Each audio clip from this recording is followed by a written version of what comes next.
Bonsoir.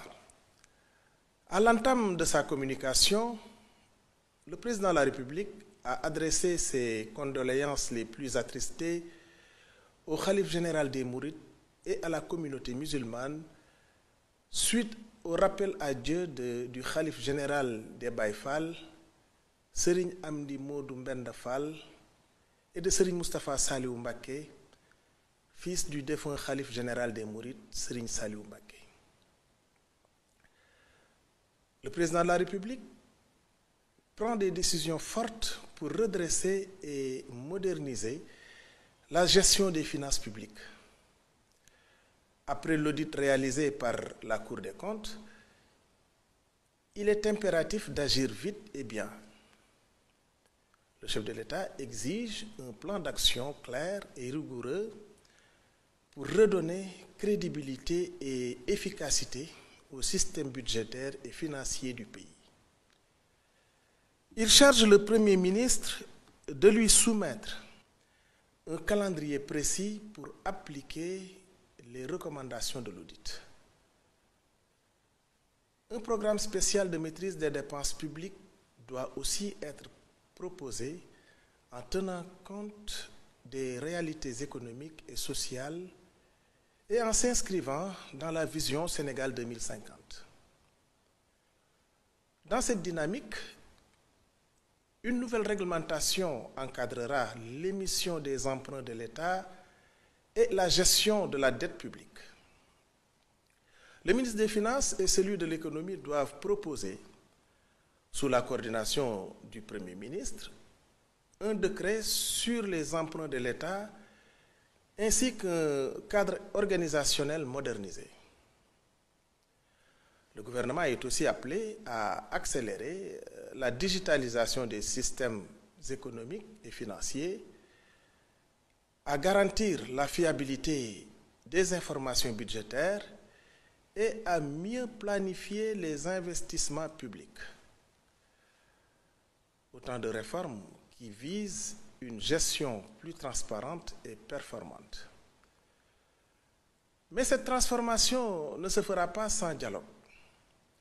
Le président veut des concertations inclusives avec les syndicats, le secteur privé et toutes les forces vives de la nation. Objectif: expliquer la situation, bâtir un consensus et assurer une mise en œuvre responsable et solidaire des réformes. Autre priorité affichée, l'accès à l'eau potable pour tous, surtout en milieu rural. Le président demande au Premier ministre de renforcer les efforts pour garantir une distribution équitable et à coût maîtrisé. Un plan d'action global sera mis en place pour sécuriser la ressource en eau et moderniser les infrastructures d'approvisionnement. Cela passe aussi par une meilleure gestion des concessions et une tarification transparente, particulièrement en milieu rural. Le gouvernement devra également anticiper les défis liés au changement climatique avec un modèle économique viable pour le secteur de l'eau et de l'assainissement. L'État veut notamment développer des unités de dessalement et renforcer la lutte contre les inondations à travers des actions préventives et un meilleur entretien des infrastructures hydrauliques. Sur la scène internationale, le président a récemment représenté le Sénégal au 38e sommet de l'Union africaine en Éthiopie. Il y a plaidé pour une Afrique plus souveraine et un financement renforcé des projets prioritaires du continent. Il a aussi mis en avant la nécessité d'une meilleure gouvernance des ressources minières et d'un engagement plus fort pour le financement du secteur de la santé. Enfin, le président a participé aux célébrations de l'indépendance de la Gambie, réaffirmant ainsi les liens de solidarité et de coopération entre les deux nations. Ce vendredi 21 février, le Premier ministre se rendra à l'Assemblée nationale pour expliquer les leçons à tirer de ce rapport et présenter les actions correctives qui seront mises en place.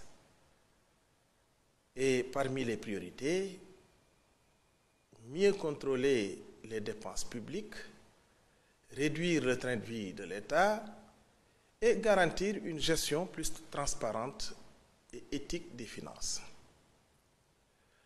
Mais ce n'est pas tout. Le Premier ministre prévoit également une grande rencontre avec les partenaires sociaux le 27 février. Cette réunion marquera le début d'un dialogue ouvert et inclusif avec l'objectif de mobiliser tous les acteurs de la société, les syndicats, les employeurs, la société civile, autour d'un même projet, redresser l'économie du pays. Un autre sujet qui tient à cœur beaucoup de Sénégalais, la commémoration du massacre de Thiaroye en 1944. Le Premier ministre est revenu sur les chantiers mémoriels en cours, comme la construction d'un mémorial et la création d'un centre de documentation. Des fouilles archéologiques pourraient également être organisées pour localiser d'éventuelles fosses communes et faire toute la lumière sur ce tragique événement. En résumé, le gouvernement fait face à plusieurs défis de taille, dont l'assainissement des finances publiques, la relance de l'économie et l'honneur à la mémoire des tirailleurs sénégalais. Pour y parvenir, une chose est claire, la mobilisation de tous est essentielle. Avec ces mesures et ces engagements, le Sénégal amorce une nouvelle phase de gouvernance tournée vers la transparence, la rigueur et l'efficacité au service du développement et du bien-être des populations. Je vous remercie de votre aimable attention et vous souhaite une excellente soirée.